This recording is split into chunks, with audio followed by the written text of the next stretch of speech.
من یک شخص خالص و یک شهروند تاجیکستان. من همه چیزای محمد اقبال یک دو روز پیش دیدم، گوش کردم. ای مولا عبدالرحیم کلابیانی گوش کردم، دیدم گپایی که در اینجا محمد اقبال گفتگی که ای مردم، گفتگی که همین ایرپورت یک قپیدن بردن محکم کردن، با یکون چشک گرفتن، بعد یک چند حفظش کردن. این گپا همش بهتانه.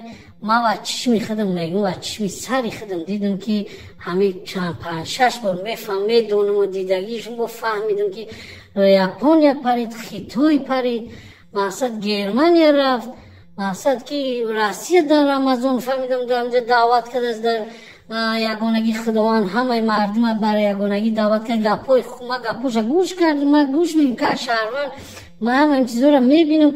نه که محمد اقبال مردم دروغ بسیار میگن. دروغ چی در کار؟ دروغ را بس کنید مردم شما را اینا گوش کنن. شما هم دروغ میگن. دروغ قدی چی میشه؟ هیچی. دروغ گو نشین. ای خدا بترسین. تو که فیدنا میگن، فیدنا کنید مردم تو اینجا را آورد بس کن.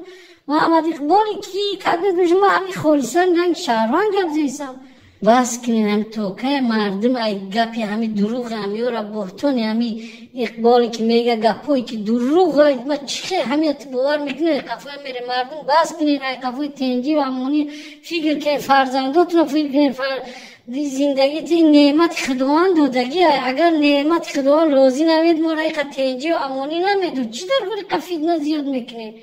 ای خدا بترسین مردم گمراه نکنین.